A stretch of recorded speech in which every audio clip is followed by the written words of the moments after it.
Assalamualaikum warahmatullahi wabarakatuh. Selamat malam semuanya, teman-teman yang berbahagia. Malam. Baik. Pertama-tama marilah kita panjatkan puji syukur atas kehadirat Allah Subhanahu wa taala karena telah memberikan rahmat serta hidayah sehingga kita dapat berkumpul di Zoom meeting pada malam hari ini. Baik, perkenalkan nama saya Syana Firyanti yang akan bertugas sebagai moderator dalam diskusi materi pertumbuhan dan perkembangan tumbuhan yang akan disampaikan oleh kelompok 6 kelas Bahasa Indonesia 62. Baik, teman-teman, langsung saja kita mulai ke sesi yang pertama, yaitu pembukaan. Maka dari itu, marilah kita mengucapkan basmalah bersama-sama. Bismillahirrahmanirrahim. Selanjutnya penyampaian materi yang akan disampaikan oleh Nandita Anggun. Kepada pemateri, waktu dan tempat, saya persilahkan. Baiklah, terima kasih. Di sini saya akan menjelaskan tentang pertumbuhan dan perkembangan tumbuhan. Oke, next.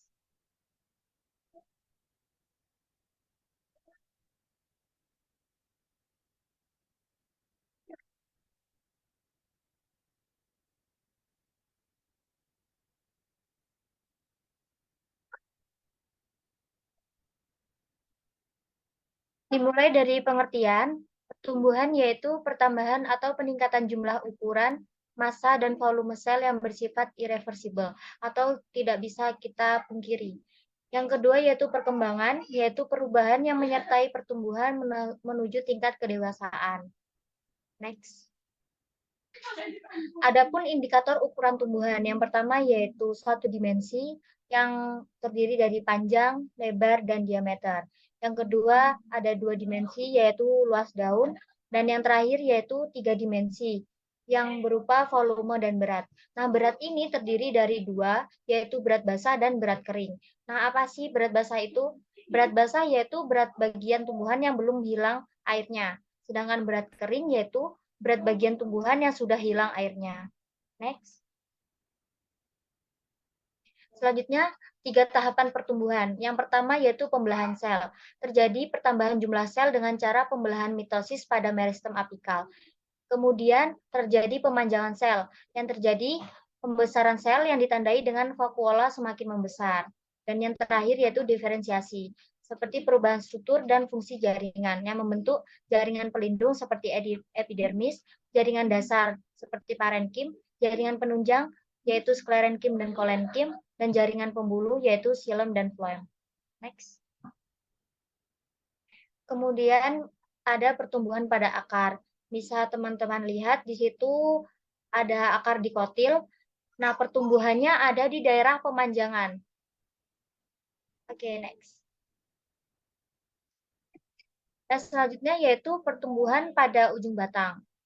Bisa dilihat pada gambar tersebut, ujung batang terdapat sel-sel meristem yang dilindungi primordium daun. Nah, terdapat nodus-nodus sebagai tempat munculnya daun dan internodus. Ada dua jenis meristem, yaitu meristem apikal, tumbuhnya itu ke atas, dan meristem aksilar, yaitu membentuk cabang. Next. Yang selanjutnya yaitu pertumbuhan sekunder. Pertumbuhan sekunder ini yaitu pertumbuhan yang terjadi setelah pertumbuhan primer, yakni pertumbuhan ke samping atau menebal. Ada faktor-faktor yang mempengaruhi pertumbuhan sekunder, yaitu yang pertama, kompetisi untuk mendapatkan cahaya, yang kedua, tinggi tanaman membutuhkan keseimbangan jumlah jaringan pengangkut dan kekuatan struktur tumbuhan. Diperantarai oleh kambium vaskuler yang terletak di antara xilem dan floem. Nah, pertumbuhan kambium vaskuler ke arah luar terbentuk floem sekunder, ke arah dalam terbentuk xilem sekunder. Next. Nah, bisa dilihat pada gambar tersebut, aktivitas meristem sekunder dapat membentuk struktur lingkaran tahun yang digunakan untuk menghitung umur tumbuhan. Nah, pada gambar kedua itu umur tumbuhan ke 4 tahun. Next. Selanjutnya yaitu jenis tumbuhan. Tumbuhan anual. Siklus hidup terjadi dalam satu musim dari berkecambah sampai mati. Contohnya padi, jagung, dan bunga matahari. Yang selanjutnya tumbuhan bienial, yaitu siklus hidup terjadi selama 2 musim atau 2 tahun. Contohnya yaitu wortel, kubis, dan loba. Yang musim pertama itu menyimpan karbohidrat di organ penyimpanannya. Yang kedua yaitu membentuk bunga dan buah atau biji. Selanjutnya yaitu tumbuhan perennial, yaitu siklus hidup sepanjang musim dan dalam menghasilkan buah, bunga, dan biji. Yaitu seperti herbaceous perennial, yaitu berbagai rumput, serewangi, perdu, dan lain-lain. Yang kedua, woody perennial, terdiri dari deciduous untuk menggugurkan daunnya, dan evergreen, daun selalu hijau sepanjang masa tahun. Ada faktor-faktor yang mempengaruhi pertumbuhan, bisa dibedakan menjadi dua, yaitu faktor internal dan eksternal. Yang faktor internal itu terdapat pada gen dan hormon pada tumbuhan, yaitu yang pertama gen, faktor utama yang mengatur pertumbuhan. Dan faktor kedua yaitu hormon pada tumbuhan, yang dipengaruhi oleh auksin, giberelin, sitokinin, asam abisat, dan etilen. Yang faktor eksternal sendiri yaitu cahaya, temperatur, ketersediaan air, unsur hara, pH, kelembapan, kadar garam, sentuhan, gravitasi, oksigen, dan organisme parasit dan herbivora. Next. Kita akan menjelaskan tentang hormon pertumbuhan. Yang pertama, hormon auksin. Pertumbuhan memanjang pada tunas dan akar. Perkembangannya itu pada bunga dan buah. Pertumbuhan hormon auksin itu pada ujung pucuk yang dapat menghambat kuncup lateral. Yang keempat yaitu menghambat absisi, yaitu tangkai daun kekurangan auksin menyebabkan daun gugur. Yang kelima pembentuk akar, yang keenam merangsang aktivitas kambium, dan yang ketujuh pembuatan buah tanpa biji. Nah, bisa dilihat light itu cahaya dari matahari. Jika cahaya itu masuk, maka auksin tidak rusak, pertumbuhannya lebih cepat. Dan auksin akan rusak jika terkena cahaya. Next. Nah, selanjutnya yaitu hormon giberelin. Yang pertama memacu perpanjangan secara abnormal, yaitu batang utuh. Yang kedua, perkecambahan biji dan mobilisasi cadangan makanan dari endosperm untuk pertumbuhan embrio. Yang ketiga, yaitu perkembangan bunga dan buah. Yang keempat, merangsang pembelahan dan pemanjangan sel. Yang kelima, yaitu dapat menyebabkan partenokarpik, yaitu tanpa biji, pengembangan buahnya. Dan yang terakhir, yaitu dapat penunda penuaan dalam daun dan buah jeruk. Next. Hormon sitokinin, yaitu memacu pembelahan sel dalam jaringan meristematik. Yang selanjutnya merangsang diferensiasi sel-sel yang hasilnya dalam meristem. Yang ketiga, mendorong pertumbuhan tunas samping dan perluasan daun. Keempat, yaitu menunda penuaan organ tumbuhan. Yang kelima, merangsang pembentukan pucuk dan mampu memecah masa istirahat biji. Dan yang terakhir, yaitu menghambat dominasi apikal oleh auksin. Hormon pertumbuhan. Gas etilen. Yang pertama memacu pematangan buah, yang kedua mendorong gugurnya daun, yang ketiga kombinasi etilen dengan auksin dapat mendorong pembentukan bunga, dan yang terakhir yaitu merangsang pertumbuhan batang menjadi tebal dan kokoh. Nah, selanjutnya yaitu asam abisat. Yang pertama itu mempercepat ambisi daun, yang kedua menyebabkan dormansi biji dan tunas, yang ketiga mengatur penutupan dan pembukaan stomata, dan yang terakhir yaitu menyebabkan kematian pada sel, organ, atau individu. Selanjutnya ada kalin. Hormon ini memacu pembentukan organ yang terdiri dari filokalin, yaitu pembentukan daun, kaulokalin, pembentukan batang, rizokalin, pembentukan akar, dan yang terakhir yaitu antokalin, florigen, pembentukan bunga. Yang selanjutnya yaitu asam traumalin, yaitu memacu pembalahan sel pada bagian tumbuhan yang mengalami luka. Bisa dilihat ini perkembangan tumbuhan, terdapat radikula, kulit biji, epitop epikotil, hipokotil, katiledon. Epikotil ini terdapat pada batang, daun, dan hipokotil itu calon batang, radikula itu akar. Yang A ini yang gambar pertama yaitu biji kacang hijau dikotil dengan kotiledon tebal. Dan yang gambar kedua yaitu jagung monokotil.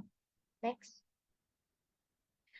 Perkembangan tumbuhan sendiri, yang pertama ada dormansi biji, yang kedua imbibisi atau pengambilan air, yang ketiga air memicu enzim hidrolitik merombak cadangan makanan, yang keempat yaitu terbentuk energi untuk pertumbuhan, dan yang terakhir muncul radikula membentuk akar atau munculnya tunas.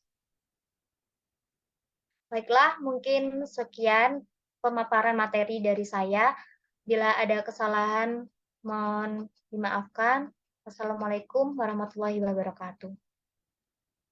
Waalaikumsalam warahmatullahi Assalamualaikum warahmatullahi wabarakatuh. Baik, untuk pemaparan materi sudah berjalan dan telah kita saksikan bersama-sama. Untuk selanjutnya, pada teman-teman yang ingin menanyakan atau memiliki pertanyaan, silakan raise hand dan mengajukan pertanyaan.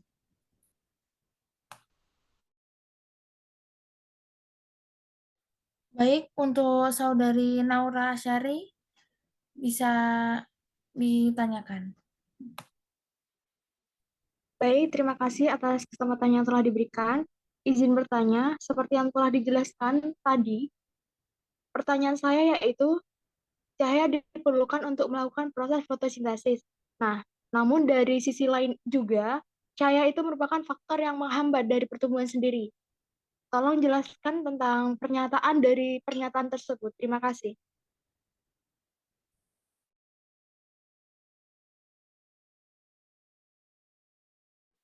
Untuk pemateri mau ditampung terlebih dahulu atau langsung dijawab?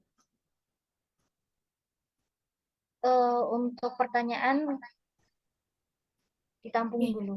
Oh, baik. Selanjutnya untuk teman-teman, apakah masih ada pertanyaan lagi? Kalau tidak, saya juga mau bertanya kepada pemateri mengenai perbedaan dan pertumbuhan. Itu kan ada tadi disebutkan ada primer dan sekunder. Boleh minta tolong untuk dijelaskan kembali. Terima kasih.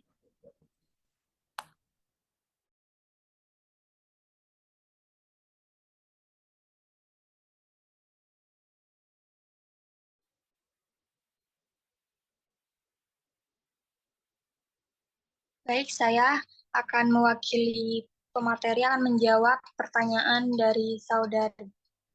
Yang pertama, pertanyaan dari saudari Naura.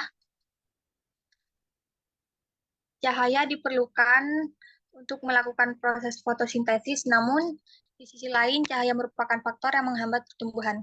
Hal ini karena cahaya dapat memicu difusi auksin ke bagian lain yang tidak terkena cahaya. Terima kasih. Dan yang selanjutnya, pertanyaan dari saudari Tia. Pertumbuhan primer adalah proses aktivitas sel-sel meristem yang menyebabkan batang dan akar tumbuh memanjang. Pertumbuhan primer terjadi pada embrio, ujung batang, dan ujung akar. Sedangkan pertumbuhan sekunder adalah aktivitas kambium atau titik tumbuh sekunder yang membentuk xilem dan floem sekunder. Pertumbuhan sekunder terjadi pada tumbuhan dikotil dan gimnospermae. Bagaimana? Apa ada feedback? Baik, tidak ada. Terima kasih. Baik. Baik, terima kasih kepada pemateri dan pemakala atas penyampaian materi dan jawaban dari pertanyaan teman-teman. Untuk kesimpulan dari presentasi dan diskusi ini akan disampaikan oleh notulen kepada Saudari Naura Asyari, dipersilakan. Baik, terima kasih atas kesempatan yang telah diberikan. Saya di sini akan menyampaikan notulen terhadap pembahasan yang telah kita lakukan. Pembahasan yang kita lakukan mengambil tema atau nama pertumbuhan dan perkembangan tumbuhan. Dan hal-hal yang dibahas dalam presentasi tersebut ada pengertian dari pertumbuhan, indikator ukuran tumbuhan, tahapan-tahapan pertumbuhan, yaitu terdapat 3 tahapan, dan yang untuk selanjutnya terdapat pertumbuhan sekunder dan pertumbuhan primer juga. Dan terdapat jenis-jenis tumbuhan, yaitu tumbuhan anual, biennial, dan untuk selanjutnya terdapat faktor-faktor yang mempengaruhi pertumbuhan, yaitu ada faktor internal dan faktor eksternal. Dan selanjutnya terdapat hormon-hormon yang ada di tumbuhan. Yang pertama ada hormon auksin, yang kedua ada hormon gibrelin, yang ketiga ada hormon sitokinin, yang keempat ada gas etilen, dan yang terakhir ada asam absisat. Dan untuk perkembangan tumbuhan sendiri yang telah dijelaskan oleh pemateri terdapat di bagian A, yaitu di biji kacang hijau, dikotil dengan kotiledon tebal, dan yang B terdapat jagung monokotil.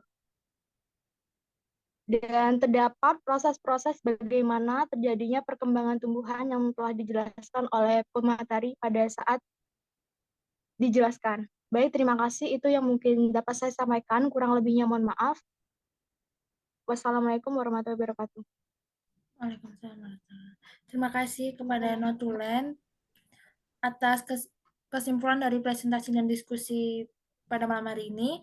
Selanjutnya, tidak terasa kita telah sampai di penghujung acara, dan demikianlah presentasi dari kelompok kami. Saya selaku moderator meminta maaf atas kekurangan dan mewakili teman-teman pemakalah, pemateri, dan notulen juga untuk kesalahan-kesalahan yang mungkin tidak kami sadari. Untuk itu, wassalamualaikum warahmatullahi wabarakatuh. Waalaikumsalam warahmatullahi wabarakatuh.